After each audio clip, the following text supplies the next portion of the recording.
Bonjour, bienvenue à vous sur Médien TV pour cette dernière de cette saison. La saison dont se dit tout prend fin aujourd'hui et c'est une fin qui est bien réfléchie pour vous, bien pensée, parce que justement nous sommes à la veille des vacances estivales et quand on a des enfants, eh bien honnêtement, on ne sait pas trop quoi en faire pendant 2 mois. Alors moi, j'ai rassemblé autour de moi aujourd'hui des spécialistes qui vont essayer de vous donner un maximum de conseils, mais aussi comment garder un semblant d'équilibre alimentaire pendant les vacances quand on est souvent dehors.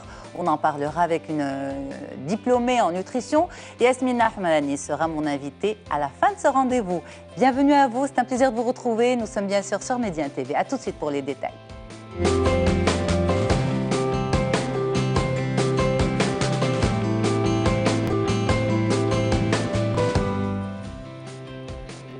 Les vacances d'été, elles sont longues et longues ces vacances et surtout pour les enfants, on se demande comment les occuper.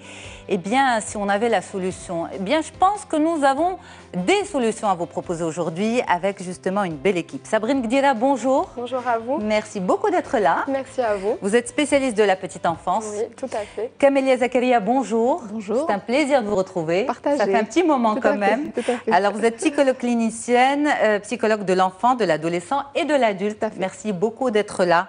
Et Sonia Broyel. Bonjour Sonia. Bonjour, c'est un plaisir de vous retrouver à Rabat. Eh bien, écoutez, un plaisir partagé. Alors, vous êtes spécialiste des sciences de l'éducation. Merci beaucoup, mesdames, d'être là pour cette dernière de la saison. Mais une dernière, comme on a dit, bien pensée pour les parents parce qu'on va les laisser un peu pendant 2 mois, voire un peu plus. Et donc, on s'est dit, eh bien, il faut quand même laisser des conseils pour bien passer ces vacances d'été avec les enfants. Donc, on commence par vous, Camélia Zakaria. Pourquoi les vacances d'été sont synonymes, souvent d'angoisse pour les parents quand on a des enfants à la maison? Alors effectivement, vous venez de le dire en début d'émission, c'est que c'est long, c'est très très long. Donc on a des vacances qui durent entre 2 et 3 mois. Et comment faire justement quand on a des préoccupations du quotidien, quand on travaille en tant que parent, aussi bien la maman que le papa, comment faire justement pour faire en sorte que nos enfants ne s'ennuient pas, ou comment faire pour les occuper, ou comment faire pour que ces 2 ou 3 mois soient profitables au maximum. Absolument. Donc avoir justement ce genre d'angoisse, c'est quelque chose de tout à fait normal pour n'importe quel parent, qu'on ait des enfants bas âge, des enfants ou adolescents. Donc de se poser la question, qu'est-ce que je vais bien pouvoir faire avec ou avec mes enfants pendant toute cette période. Donc c'est long, c'est très très long, ce n'est pas une semaine, ce n'est pas 2 semaines, on parle de 2 à 3 mois de vacances. Absolument. Alors Sabrine, est-ce que c'est une préoccupation moderne? Alors, on peut dire que oui, parce que le modèle familial a évolué, a changé. Avant, du temps de nos grands-parents, peut-être même de nos parents, déjà les femmes travaillaient beaucoup moins. Donc, pendant les vacances, elles s'occupaient en général de leurs enfants. On avait des cellules familiales aussi plus nombreuses, c'est-à-dire qu'on vivait peut-être avec les grands-parents, avec les tantes. Les fratries étaient plus nombreuses, donc l'enfant avait forcément une dizaine de cousins du même âge avec qui il pouvait passer ses vacances chez les grands-parents. Et il s'amusait, tout était plus simple, on pouvait aller dans la rue faire un peu de vélo, chose qui n'est plus possible aujourd'hui.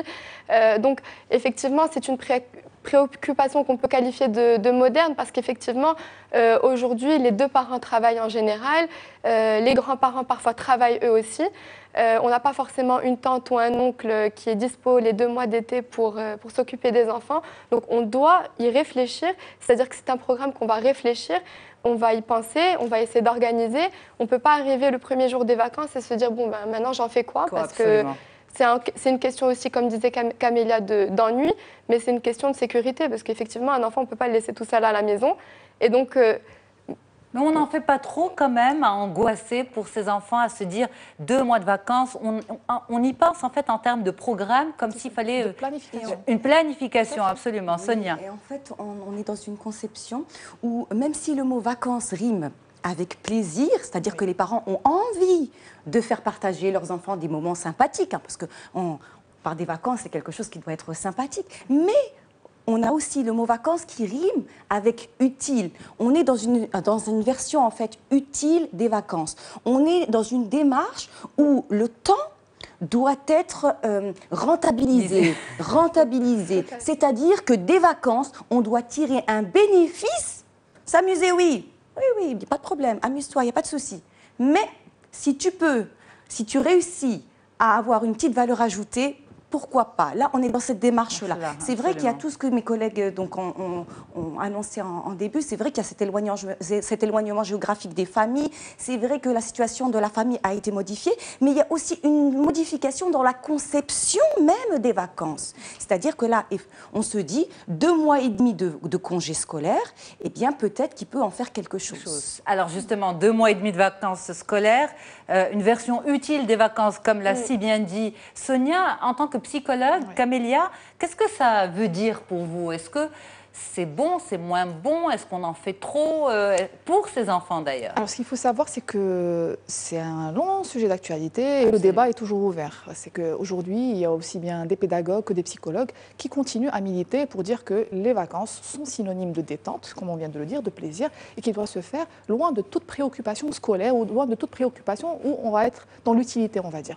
Maintenant, ce qu'il faut savoir, c'est qu'on l'a dit encore une fois en début d'émission, c'est que notre société va valoriser le temps. On valorise de plus en plus le temps. Et voir un enfant flemmarder, ne rien faire, dormir à des heures pas possibles, etc., nous angoisse aussi, on nous énerve en tant que parents. Donc on va essayer justement de trouver l'occasion, le moyen pour le pousser au moins à faire des devoirs ou des révisions, etc., etc. Maintenant, ce qu'il faut savoir, c'est qu'on a d'autres moyens pour permettre l'enrichissement tant intellectuel que personnel. Quand on parle quand on dit que les vacances sont synonymes de détente, en tant que psychologue, on dit, ça ne veut pas dire que c'est synonyme de désert intellectuel. Il y a différents moyens justement pour stimuler l'enfant, pour le doper intellectuellement, donc différentes choses qu'on pourra proposer aux parents pour justement qu'ils puissent lâcher prise, parce que c'est quand même le moment de lâcher prise. Donc une coupure sera nécessaire, donc lâcher prise tout en stimulant votre enfant à ce que justement les vacances lui soient profitables et qu'il puisse développer d'autres compétences, à savoir l'épanouissement personnel, la confiance en soi, la mémoire aussi. On va voir qu'il y a beaucoup d'activités pour apprendre à mieux apprendre, etc. Donc loin de toute, on va dire, considération scolaire. Eh bien justement, Camélia Zakaria, lâcher prise mais en même temps stimuler les enfants. Mais là, ça me renvoie vers une autre question. Est-ce qu'il faut les occuper ou il faut les laisser s'occuper? Sabrine Gdila, vous en pensez quoi?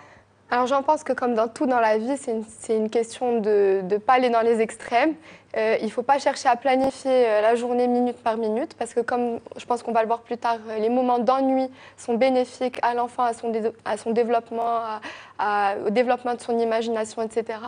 Mais il faut aussi que je pense qu'un enfant quand même, comme disait Sonia, que les vacances soient un peu utiles. Et on n'est pas obligé de faire des devoirs scolaires à proprement dit, mais on peut faire plein de choses, d'autres choses qui peuvent l'amener vers d'autres apprentissages, d'autres développements, organiser des programmes qui vont être distrayants pour lui, qui vont être synonymes de plaisir. Il doit prendre plaisir, il doit se relaxer. Les vacances, à la base, elles sont faites pour ça, pour enlever toute cette tension qu'on va accumuler pendant toute une année, qui est beaucoup pour eux. On en demande beaucoup, même si on ne s'en rend pas compte. Moi, je le vois avec les petits tous les jours. On a beaucoup d'attentes, on a beaucoup d'exigences. Tout au long de l'année. Voilà, on compare les enfants. Ils ont beaucoup de pression, même si on ne s'en rend pas compte. Et ils ont besoin de ces moments où ils vont s'ennuyer, où ils ne vont rien faire. Et d'autres moments, on va essayer d'organiser des choses qui vont être agréables, qui vont être sympathiques pour eux. Mais le problème, c'est que les parents se retrouvent en fait face à une situation dans laquelle soit ils lisent sur Internet, soit dans les magazines, soit ils entendent, mais de façon non nuancée, qu'il faut occuper les enfants pendant les vacances. Et donc, à ce moment-là, c'est le rush sur un programme ou sur des camps de vacances ou sur des cours de soutien scolaire pendant l'été. Et on imagine ces 2 mois ou 2 mois et demi de vacances comme une autre continuité, une succession d'activités organisées. Absolument, absolument. Qu'est-ce qui nous arrive, nous, parents? Nos angoisses prennent le dessus? Oui, probablement. Mais parce que vous les rencontrez, ces parents qui viennent vous solliciter, justement. Oui. Alors, moi, ce qui m'interpelle vraiment, c'est que je me dis, occuper les enfants. Cette tournure occuper les enfants, elle renvoie quelque part à quelque chose de l'ordre de la corvée.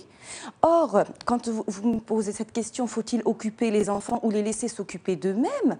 Moi, j'ai envie de dire, il faut alterner des moments où les enfants pourraient s'occuper eux-mêmes et des moments où moi, en tant que parent, j'ai envie de partager un moment privilégié avec mon enfant. Dans la mesure du possible, pour les parents qui travaillent, bien entendu, hein, on est d'accord. Absolument. Mais quand on rentre dans le faut-il occuper, eh bien, quelque part, on est vraiment dans une démarche de corvée et c'est très difficile pour les parents. C'est comme ça qu'ils absolument comme ça qu'ils le perçoivent. Quand à la fin de l'année scolaire, qu'est-ce qu'on va faire des enfants? Comment va-t-on les occuper? Et c'est vrai que ça renvoie à une difficulté majeure des parents qui se ruent vers les camps de loisirs, hein, vers les centres aérés ou vers des cours particuliers. Et ça, c'est pas toujours bénéfique pour les enfants parce que, encore une fois, c'est une période de coupure, une période où une période de rupture, où on est censé prendre du plaisir, se détendre pour réamorcer l'année en qui arrive. Absolument. Mais vous en pensez quoi justement, Camélia, en tant que psychologue, de ces camps de vacances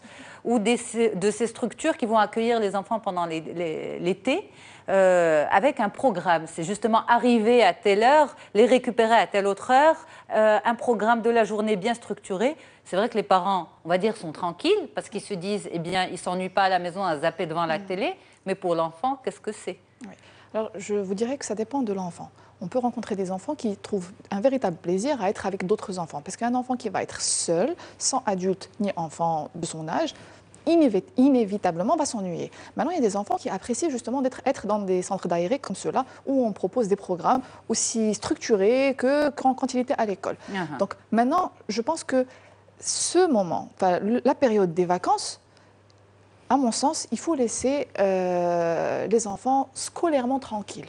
Il faut s'éloigner de tout ce qui est scolaire et essayer justement que ce soit profitable, mais autrement, en favorisant d'autres lieux d'apprentissage. C'est aussi une période, on le dit, on le répète, vous avez parlé de la présence des parents et un moment privilégié avec les parents. La période des vacances permet aussi de redéfinir une autre relation avec les parents. Donc c'est un moment privilégié de transmission familiale. On va pouvoir vivre des choses avec son enfant qu'on n'a pas forcément le temps de vivre en année parce qu'on est stressé, parce qu'ils sont stressés, parce qu'on a un programme. Si nous sommes en vacances avec eux. Exactement, parce qu'ils ont un programme également. Donc les vacances scolaires nous permettent à nous aussi, adultes, de programmer un moment que l'on va passer avec les enfants et ne pas les laisser tributaires d'un centre aéré où ils vont apprendre des choses et d'autres. Alors que, encore une fois, c'est un moment privilégié pour redéfinir la relation parent-enfant dans cette période. Mais l'ennui, est-ce que c'est important? Vous en pensez quoi? L'ennui, c'est important, Sabrine? Bien sûr.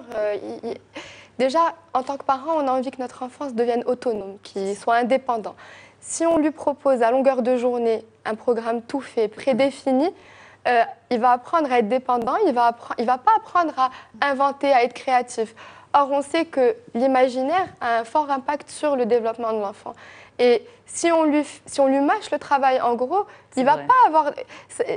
Ça va freiner cette imagination que l'enfant peut avoir.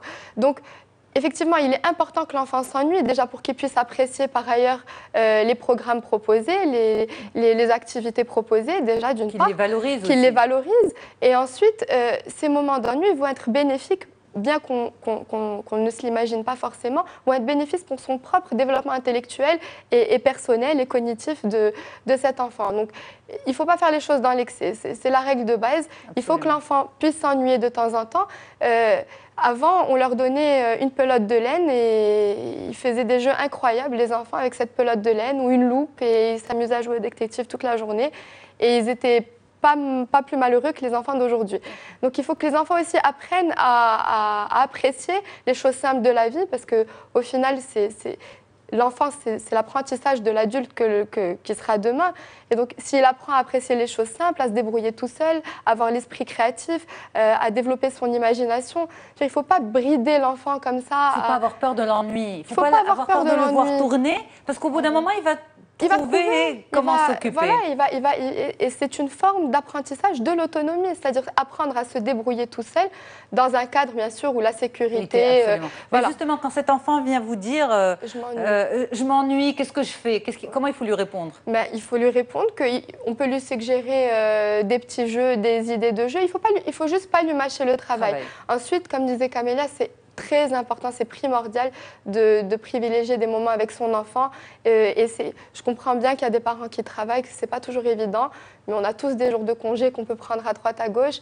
Et vaut mieux privilégier la qualité plutôt que la quantité. Et vaut mieux passer 1 heure de son temps avec son enfant par jour. On va lui conter une histoire, on va lui parler, on va s'intéresser à lui.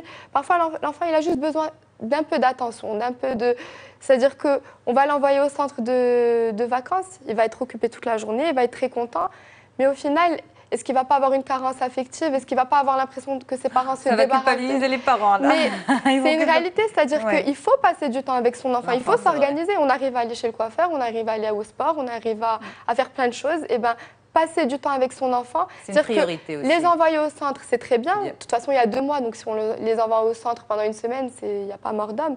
Mais il faut aussi apprendre à leur donner du temps, à leur donner de l'attention, à être là pour eux physiquement et intellectuellement. Les enfants ont besoin parfois juste de ça. Et on ne s'en rend pas compte.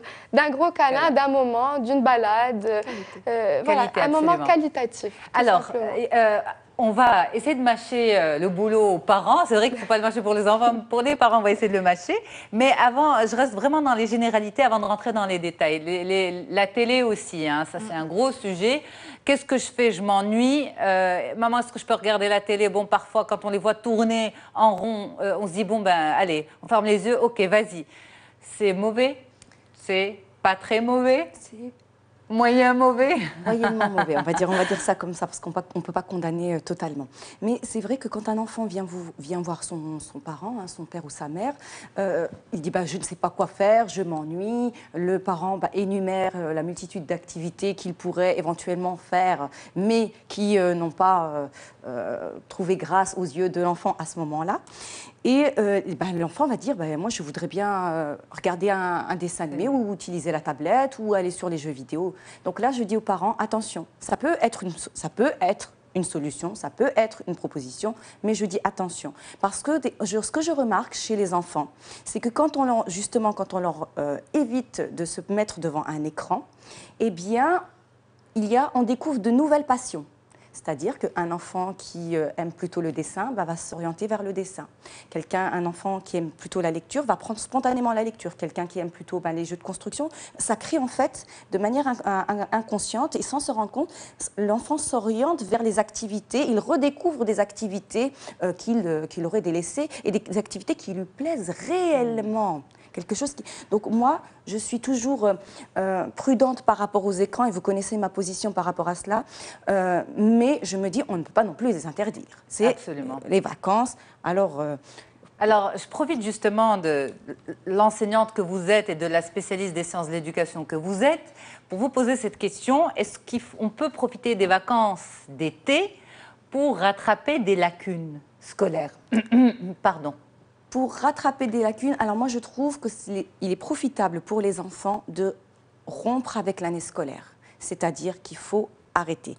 Quand le 30 juin, l'école se finit, il faut que les enfants arrêtent. Il faut vraiment qu'ils puissent se reposer, se détendre, apprendre d'une autre manière, c'est-à-dire que ce soit du ludique mais pédagogique, c'est-à-dire qu'on peut avoir un autre intérêt. Ça peut avoir un enfant qui a des lacunes en lecture, on peut lui proposer d'autres formes, pas forcément le manuel scolaire et puis le texte de lecture avec la série de questions qui est à côté. Hein, on peut faire quelque chose de différent et surtout de pas contraignant. Ça peut être, on peut aller se promener en forêt et puis prendre une bande dessinée, quelque chose qui soit pas aussi contraignant que ce serait en règle générale. Ça, c'est pour les petits. Pour ceux qui sont un peu plus grands aussi, les collégiens par exemple, les lycéens. Toujours pour combler les lacunes? Les lacunes, absolument. Alors pour eux, c'est la même chose. Moi, je trouve qu'il faut quand même une période qui soit de réelle coupure. On en a besoin nous-mêmes en tant qu'adultes. On attend avec impatience les vacances.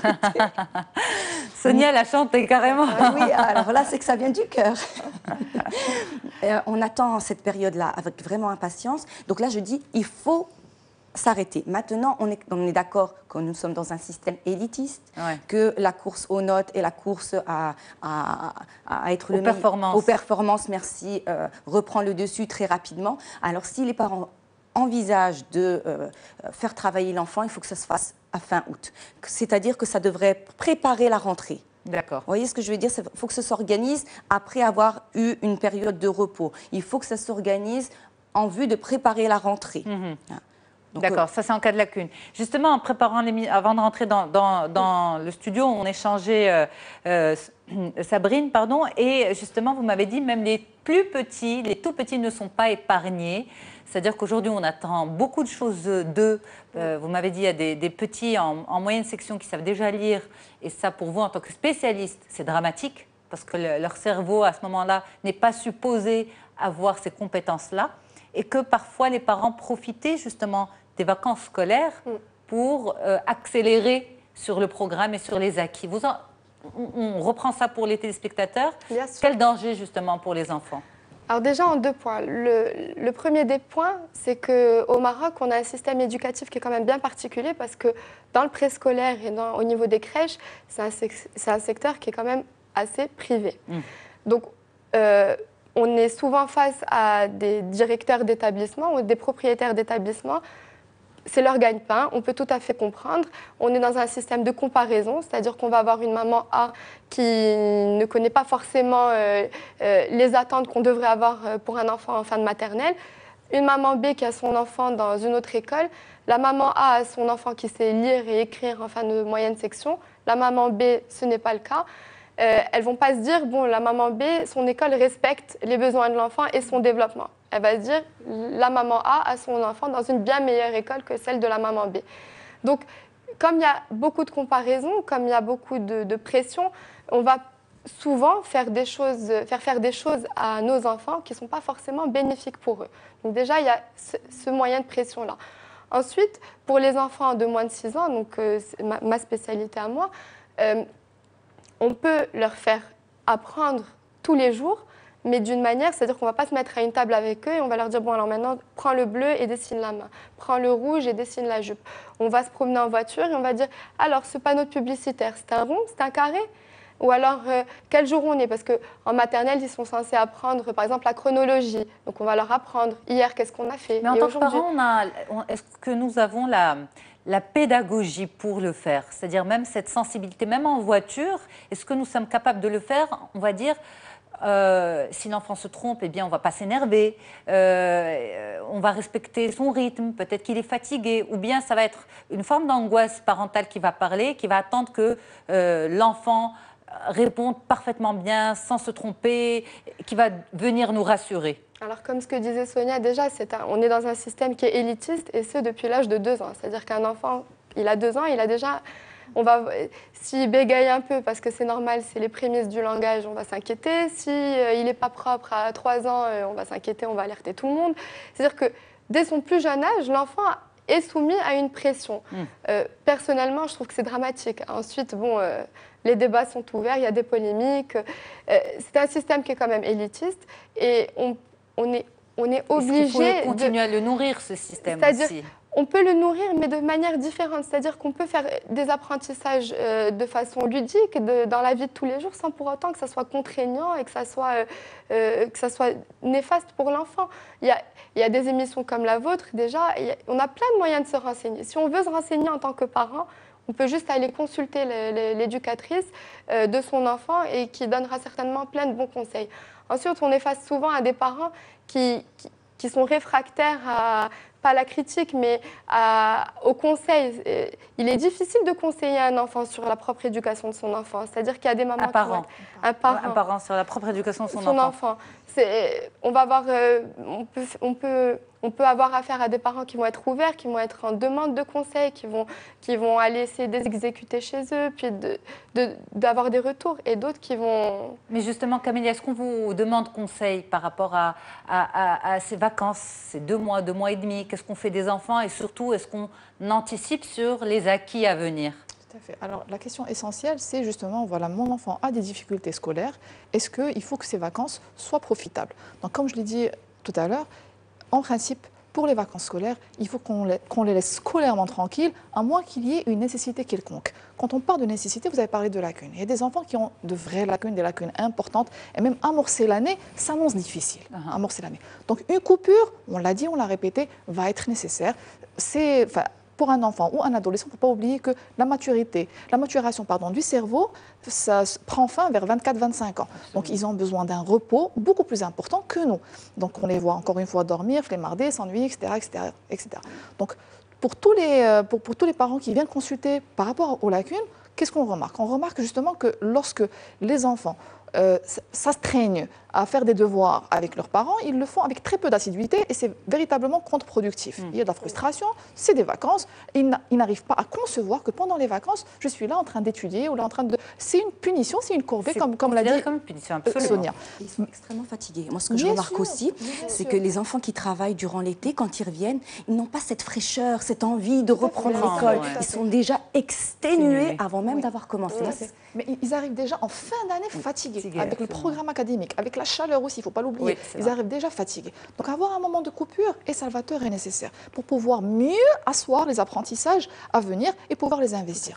Maintenant, un enfant qui a des lacunes, effectivement, il faut faire appel à un tiers. Pas faire en sorte que ce soit moi, parent, qui puisse lui donner conseil ou être un soutien scolaire. Pouvoir l'aider par rapport à ses lacunes au fur et à mesure que l'année scolaire reprend, c'est-à-dire reprendre les programmes vers la mi-août, pour pouvoir justement l'aider. Maintenant, comme on a dit tout à l'heure, les débats sont ouverts et des études, encore une fois, qui ont prouvé que les enfants qui étaient scolairement inactifs pendant tout au long de la période scolaire perdaient jusqu'à 2 à 3 mois, aussi bien en lecture qu'en mathématiques. Donc là, on Vers est quel âge, ça? par rapport aux primaires. Par rapport aux primaires. Et adolescence aussi. Donc là, on est conscient justement qu'il y a une plasticité cérébrale qu'il faut maintenir. Il y a des exercices qu'il faut faire et continuer à faire. Et puis on va marquer une pause et on revient pour tous ces exercices. Très bien. Merci beaucoup, mesdames. Je vous remercie vraiment d'être là pour cette dernière de la saison 2016-2017 d'On se dit tout. Une dernière émission, un dernier épisode bien pensé. On va vous laisser avec un maximum d'informations pour passer vos vacances en toute sérénité avec vos enfants. Votre alimentation aussi pendant les vacances, quand on est souvent dehors, comment garder un semblant d'équilibre ou un maximum d'équilibre. Eh bien, les conseils du spécialiste. Restez avec nous. On revient dans quelques instants. À tout de suite. Comme promis, nous sommes de retour pour continuer cette émission spécialement pour vous, la dernière de la saison.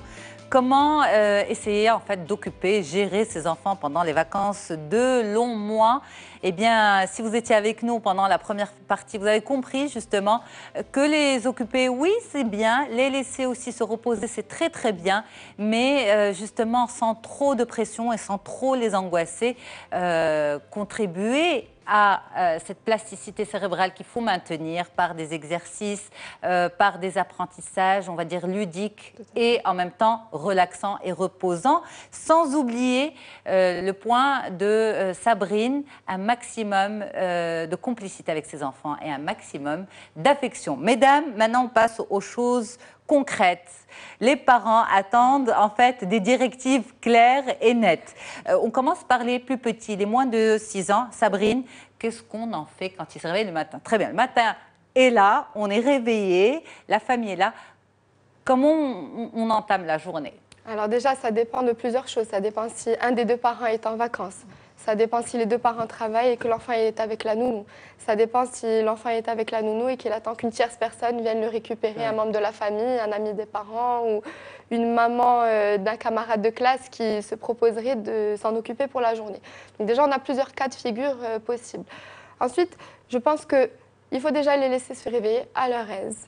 Il ne faut pas aller les réveiller, ils ont besoin de sommeil, c'est un sommeil qui est récupérateur.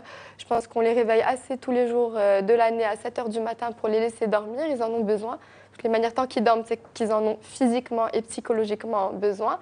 Ensuite, ils vont se réveiller, ils vont prendre leur petit déjeuner, ils vont prendre plaisir à déjeuner, à savourer ce moment de partage, si c'est possible avec les parents, c'est encore mieux, avec les frères et sœurs. Et puis ensuite, on va commencer à faire des choses. Soit on va lui donner des jeux en autonomie. C'est-à-dire que c'est comme dans une classe, en fait. Il y a des jeux qu'on va faire avec eux, des jeux encadrés, avec des spécificités pédagogiques précises. Et il y a des jeux qui vont faire en autonomie, c'est-à-dire qu'ils peuvent se déguiser, ils peuvent colorier, ils peuvent dessiner, ils peuvent chanter, ils peuvent faire des travaux la présence manuels. d'un adulte? Pour les enfants de moins de 6 ans, oui, c'est-à-dire que... Pas à la maison, bien sûr, mais avec l'enfant pendant qu'il fait son activité. Non, pas forcément. Il y a des moments où il est très intéressant pour lui et pour l'adulte d'échanger ensemble et d'avoir des activités qu'on va faire ensemble. On va lire une histoire, on va lui poser des questions, sans que ça soit scolaire, sans qu'on lui fasse sentir qu'on veut comprendre, en fait, s'il a compris où se passe l'histoire et quels sont les personnages principaux, mais juste en discuter. Sans rentrer dans ces détails-là. Voilà, on va en discuter, on va essayer de savoir s'il a aimé l'histoire, s'il peut nous la raconter, s'il peut jouer au maître ou à la maîtresse. Il va prendre plaisir à faire tout ça. C'est-à-dire qu'un enfant, c'est pas compliqué de l'occuper. Les parents ont peur souvent de ça et on me demande souvent, mais comment tu fais avec 30 enfants pour les occuper? Ouais. Mais c'est très facile, c'est intuitif. C'est-à-dire que les enfants prennent plaisir à jouer avec tout et n'importe quoi. Franchement, un peu de Donc, le riz. problème, c'est nous et pas eux? On va pas parler de problème, mais c'est-à-dire qu'on angoisse plus qu'eux. Eux, on leur donne une bassine avec du riz et un entonnoir et une autre bassine. Ils vont s'amuser pendant 1 heure et ils vont faire des expériences, ils vont s'affairer à développer leur dextérité. Mais on se dit qu'une journée, c'est long. Justement, quand on vous entend parler, on a l'impression que c'est très simple. Mais quand on est sur le terrain, dans le concret, c'est un peu plus compliqué. Une journée, c'est quand même long, en fait. Ils se réveillent vers 8-9 heures. Ils se réveillent vers 8-9 heures. Petit déjeuner, très bien. Ensuite, il faut savoir que les capacités intellectuelles de l'enfant, elles ont un pic dans cette matinée-là. Donc, si on veut faire des choses un peu encadrées, des choses avec des objectifs un peu pédagogiques pour un peu les éveiller, on va dire, c'est bien de profiter de la matinée pour faire tout ça. Parce que les enfants sont alertes, ils sont présents, ils sont réveillés, ils sont bien. Le matin, c'est bien pour leur faire des choses un peu actives. Ensuite vient le déjeuner. Il y a des enfants qui vont avoir besoin de se reposer, de faire une sieste. On va faire un rituel autour de ce moment-là. On peut leur lire une histoire. C'est-à-dire qu'on va faire un temps calme après le déjeuner. Et ensuite viennent les activités. Quand ils sont juste entre frères et sœurs, des fois des déguisements suffisent. C'est-à-dire qu'il ne faut pas céder à la facilité. C'est très facile de mettre un dessin animé. On les occupe pendant 1h30. Et parfois, quand vous dites c'est très compliqué, une journée très longue, c'est un peu l'adulte qui a peur de couper les écrans et de se dire bon, qu'est-ce que je vais faire pendant toute cette journée? Absolument. Alors que honnêtement, franchement, essayez. Juste essayez et ça vient tout seul. Il ne faut pas angoisser. Faut pas angoisser. Ouais. On parle de ceux qui sont un peu plus grands. Parce que là, le temps court et en fait, il faut donner un maximum d'informations. Écoutez, donc moi, pour ce qu'il en est des plus grands, l'objectif va être de les séparer légèrement, un petit peu, des smartphones. D'accord. Il ne faut pas oublier qu'on est sur une période de vacances d'été. Qui dit vacances d'été dit jeu d'eau, dit plage, dit piscine. Ce que les enfants, donc les plus grands, attendent notamment, c'est ça. Ils attendent de se baigner. Donc pour eux, c'est vraiment orienté autour de ça. Mais je trouve qu'il peut être intéressant de développer la créativité des enfants, leur côté artistique, le côté culturel, hein, en leur proposant des activités qui auraient justement un but pédagogique. C'est-à-dire que pour ma part, je trouve toujours intéressant de développer quelque chose de l'ordre de l'artistique. Travailler avec les enfants, les initier aux arts visuels, faire visiter par exemple la Casbah, visiter la Casbah d'une ville, aller dans un musée, voir, les sensibiliser à tout ceci avec un groupe de copains. Hein. Ça peut être. Alors, bien entendu, vous allez me dire oui, mais les parents, peut-être qu'ils ne peuvent pas, effectivement. Ils peuvent pas tous les jours, mais ils pourront un jour. Pourront un jour, ou alors le parent peut essayer de s'organiser avec d'autres parents. Si moi aujourd'hui je ne peux pas, en tant que parent, parce que je travaille, je peux essayer de m'organiser avec d'autres parents d'élèves. Si je n'ai pas le souhait de faire appel à un professionnel, à un centre, pour ne pas être dans un cadre trop structuré, eh bien, pourquoi pas faire comme ça? Et moi, je trouve qu'il est toujours intéressant de les emmener au cinéma, de les emmener voir des spectacles de théâtre. Je trouve que c'est intéressant pour les enfants, même pour les grands, les ateliers type culinaire. Alors souvent, mais à ce moment-là, mais on est toujours dans planifier, organiser, on reste toujours, et occupé. On reste toujours quelque part dans ce... Il faut trouver quoi faire. Après, il y a des moments où les adolescents s'occupent entre eux, c'est-à-dire ils vont se promener avec leurs amis, ils discutent. Hein, c'est important. C'est aussi les échanges avec leur groupe de pairs. C'est vraiment extrêmement important. Ça peut être juste se promener dans les rues de la ville. Ça peut être juste s'asseoir, prendre un café, ou pas un café pour les ados, mais un jus d'orange. Un jus d'orange. Ça, c'est le café qui parle, n'est-ce pas, Sonia? C'est ça. Mais ce que je veux vraiment dire, c'est que on a tendance à se dire qu'ils sont plus grands, donc ils ne vont pas être intéressés par des activités qui sont proposées plus aux petits. Mais des ateliers peinture adaptés, bien entendu, à leur tranche d'âge. Hein.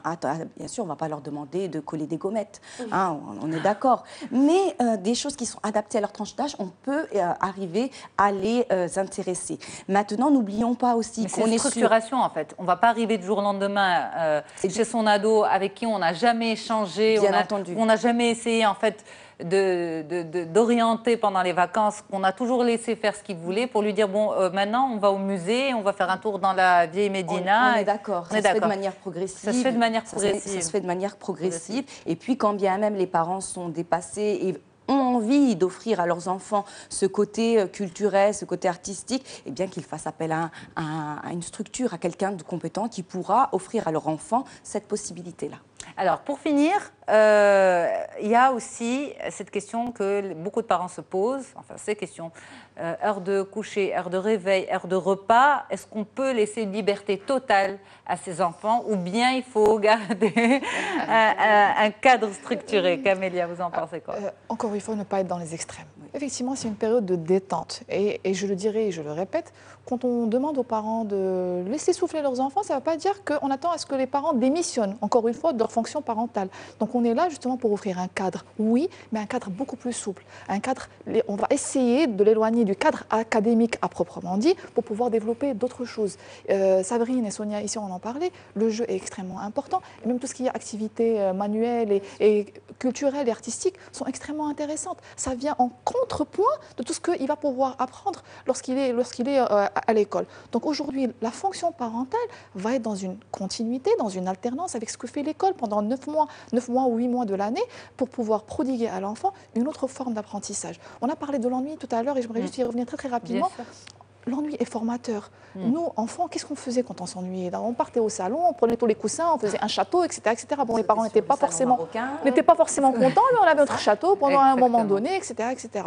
Donc aujourd'hui, un enfant qui va s'ennuyer, même si on sait, et Sabrine en a parlé, moi je dirais pour les moins de 10 ans, ils sont physiquement dépendants. Donc ils ont besoin qu'il y ait un adulte à côté. Pour ceux qui sont un peu plus grands, un peu moins. Donc aujourd'hui, il y a aussi la notion de découverte. Un enfant à qui on va laisser s'ennuyer va remarquer la petite fourmi qui passe là-bas, combien elle a de pattes, qu'est-ce qu'une fourmi, etc., etc. Pourquoi est-ce que l'eau goûte de ce côté-là, etc., etc. Donc là, on est véritablement en train de stimuler une autre forme d'intelligence qui est aussi émotionnelle et l'intéresser à d'autres apprentissages. Par rapport aux ados, effectivement, moi je rejoins Sonia par rapport au fait qu'il faut les éloigner au fur et à mesure de ce monde virtuel dans lequel ils sont. Et aujourd'hui, c'est indéniable. Même si on est dans une ère digitale ou même nous, en tant qu'adultes, on est constamment collés à notre smartphone. Maintenant, pour les ados, pourquoi ne pas leur offrir un appareil photo? Je n'ai jamais vu un ado mécontent de recevoir un appareil photo professionnel, je dis bien. Donc un appareil photo professionnel, lui dire, écoute, on va faire une initiation culturelle à la Casbah ou n'importe quel musée, etc., etc. Et donc l'emmener avec moi pour qu'il puisse prendre des photos. Donc il y a autant de choses simples pour aider vos enfants. Et encore une fois, cet ennui, où les simples choses que vous allez pouvoir lui offrir peuvent être des tremplins de créativité et peuvent aussi lui permettre un enrichissement personnel insoupçonné jusque-là.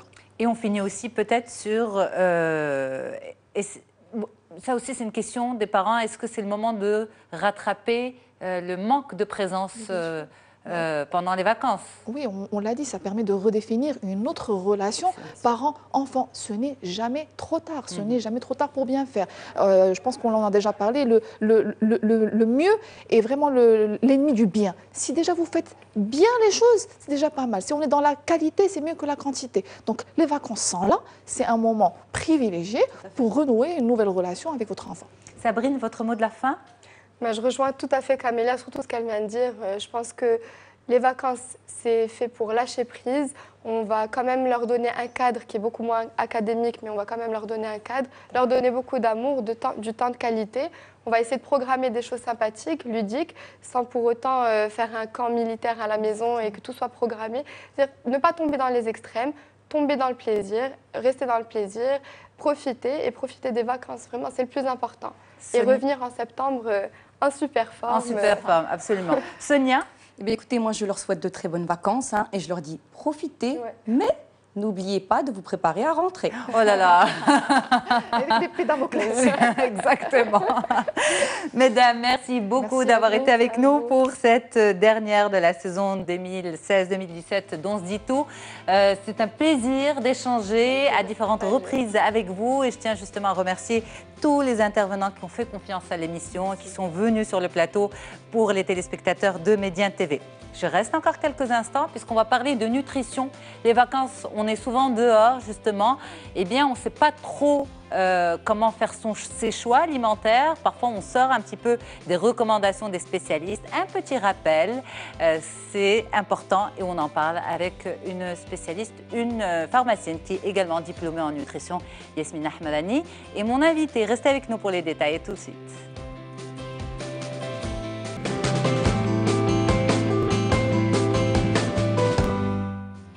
Allez, on y va donc pour cette toute dernière interview santé de la saison. Comment garder un équilibre alimentaire quand on est en vacances? On est souvent dehors, on mange beaucoup dehors avec les enfants, beaucoup de pique-niques et bien beaucoup de sandwichs et de pizzas. Qu'est-ce que ça vaut pour les spécialistes? On en parle tout de suite avec Yasmine Ahmadani, docteur en pharmacie et diplômée en nutrition et diététique appliquée à l'officine de pharmacie. Merci beaucoup d'être avec nous. Merci. C'est un plaisir de vous recevoir. Merci. Alors, la particularité des vacances, justement, et de l'alimentation. Le premier problème qu'on trouve quand on est en vacances, c'est que le rythme de sommeil change. On ne dort pas comme d'habitude et on ne mange pas comme d'habitude.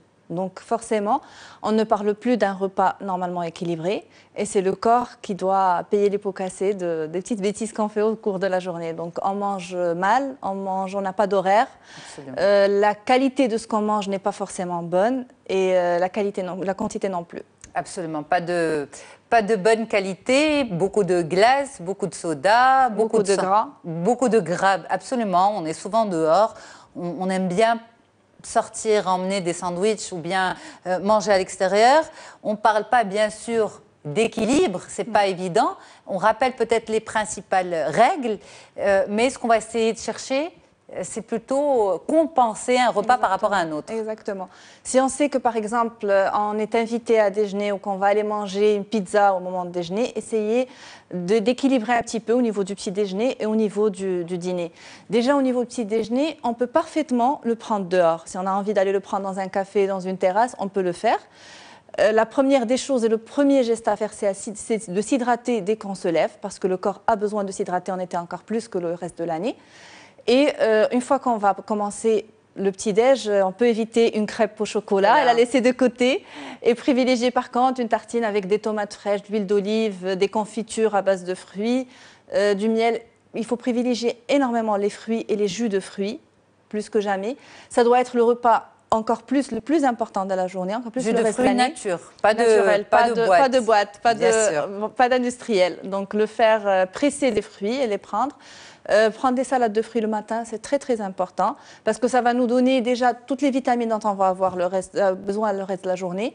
C'est une saison où les vitamines C présentent dans pratiquement tous les fruits. C'est des fruits qui sont riches en vitamine A aussi, en fibres. Donc il faut bien en profiter. Ils sont antioxydants et diurétiques aussi. Alors, quand on parle d'équilibre, on a l'impression que pour avoir un équilibre alimentaire, il faut manger chez soi. Et justement, pendant les vacances, on mange très peu à la maison, soit parce qu'on est en voyage, soit parce qu'on sort beaucoup. Et donc, on se dit, puisque c'est les vacances et puisqu'on est dehors, et bien à ce moment-là, on oublie toutes les règles de diététique et de la bonne nutrition et on va se faire plaisir à outrance. Vous l'avez dit, on peut petit déjeuner dehors. On peut se faire plaisir, aller manger dehors le matin, mais respecter la tartine, respecter le jus frais, éviter ces fameuses crêpes au chocolat dès le matin. Quand on sort, par exemple, et qu'on tarde pour rentrer déjeuner, supposons qu'on est dehors, et puis on va rentrer un petit peu tard pour déjeuner et qu'on a un creux. Qu'est-ce que vous conseillez, par exemple? Des crudités. Des salades de crudités. Il faut savoir que, par exemple, on a des aubergines marinées. Les aubergines apportent beaucoup de fibres, beaucoup de protéines végétales. Elles ont un effet rassasiation, mais en même temps, elles n'ont pas beaucoup de calories, donc ils vont nous permettre de garder la ligne. On peut parler d'haricots verts qui ont énormément de fibres et peu de calories. Alors ça, c'est vraiment en salade. Mais par exemple, si on a un creux, au lieu d'aller acheter une glace, on peut prendre, par exemple, si on a envie d'une glace, au lieu de prendre une crème glacée, prendre des sorbets. Qui sont à base de fruits, qui vont nous rafraîchir également, mais qu'en même temps, ils ne vont pas avoir tellement de calories. On peut penser à des smoothies, on peut mixer des fruits avec des yaourts ou bien avec des sorbets aussi, préparer des jus à la maison. Donc ça peut permettre les salades de fruits.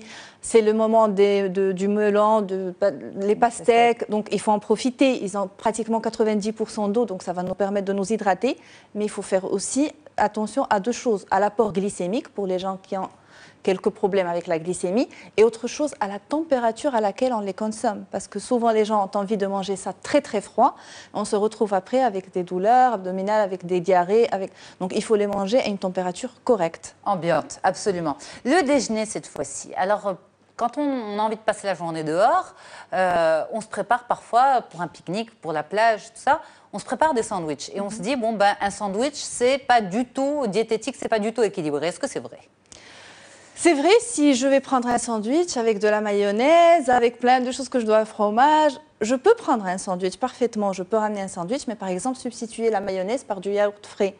Essayer de prendre des crudités, mettre beaucoup de légumes. C'est-à-dire yaourt frais, tartiner le sandwich avec du yaourt naturel au lieu de la mayonnaise. C'est pas acide? C'est une option. Non, non, on peut pas forcément, non, non. Mais la mayonnaise, déjà, on a le risque, parce qu'on part à la plage, il y a le soleil, déjà, il faut toujours manger à l'ombre. On a toujours le problème de la mayonnaise. En été, on trouve beaucoup de personnes avec des problèmes d'intoxication à cause de ça, précisément. Mais j'imagine le yaourt, on va le travailler. On ne va pas le sortir du pot et le tartiner. Non, non, non, on va le travailler de façon à pouvoir l'étaler, bien évidemment. C'est une option. Voilà, mais qu'est-ce qu'on peut rajouter au yaourt pour donner un semblant de mayonnaise? On peut, puisqu'il est naturel, on peut mettre du sel, on peut du poivre parfaitement. On peut l'utiliser comme si c'était de la mayonnaise. On rajoute de la moutarde aussi, un peu de... Mon idée, c'est d'essayer d'éviter au maximum. La moutarde, c'est bon. La moutarde, oui, on peut mettre un petit peu pour donner un peu de goût, bien sûr. Essayer de manger beaucoup de sardines à cause de l'oméga 3 qui va... On reste sur le sandwich. On reste sur le sandwich. Et après, on passe à autre chose. D'accord, donc le sandwich. Un sandwich, ça peut être un bon aliment, ça peut être une bonne option. Choisir du pain complet. On reste sur les recommandations. Exactement, choisir du pain complet. Du saumon qui est très très bien, prendre du saumon fumé ou bien le crabe. L'avantage du crabe, c'est qu'on a énormément de protéines et pratiquement pas de calories. D'accord. Donc ça apporte beaucoup de la salade verte, des tomates. Les tomates, les carottes. C'est très important en été parce qu'ils ont des carotènes, ce qui va en plus nous aider si on veut bronzer. Donc, c'est bien d'utiliser des carottes soit râpées, soit en morceaux. Les tomates fraîches, les endives, c'est très, très important aussi de les prendre. Okay. Surtout aussi pour la femme enceinte parce qu'il y a beaucoup de vitamine B9, l'acide folique. Donc, c'est très intéressant pour... Donc, on peut avoir un bon sandwich et pas du tout avoir le sandwich monstrueux. Non. L'autre aussi repas phare de l'été, pourquoi on en parle pour les téléspectateurs qui nous prennent en chemin, qui se disent mais... elle nous parle de sandwich alors que là, c'est les examens, les enfants sont occupés. En fait, on est en train de boucler la saison d'On se dit tout avec la première partie qui était consacrée aux vacances des enfants, comment les gérer, comment les occuper. Et puis l'interview en fait santé et nutrition avec vous, Yasmina, aujourd'hui, sur cette alimentation, comment garder une alimentation équilibrée quand on est en dehors de la maison, donc pendant les vacances. On a parlé du petit déjeuner, on a parlé du fameux des encas la matinée quand on a un creux, on a parlé du sandwich et il y a aussi la pizza.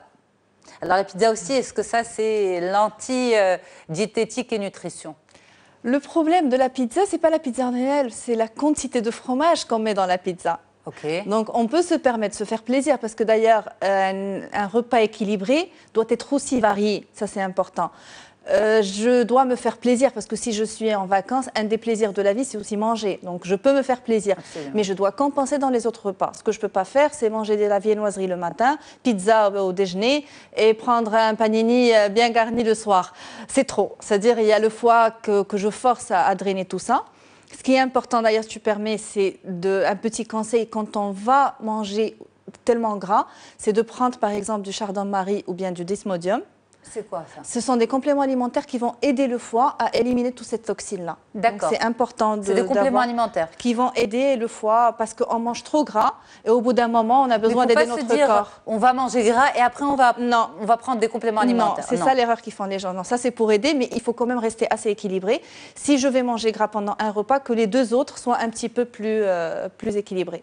Donc en fait, l'idée n'est pas de se remplir l'estomac de gras et d'ensuite aller prendre ses compléments alimentaires. Exactement. Ça, c'est juste pour aider, mais il faut être sage au moment de choisir ce qu'on va manger. Il faut être vigilant. Exactement. Surtout. Alors justement, l'été, les jus détox, et les jus de façon générale, et la tendance des jus détox aussi est très présente.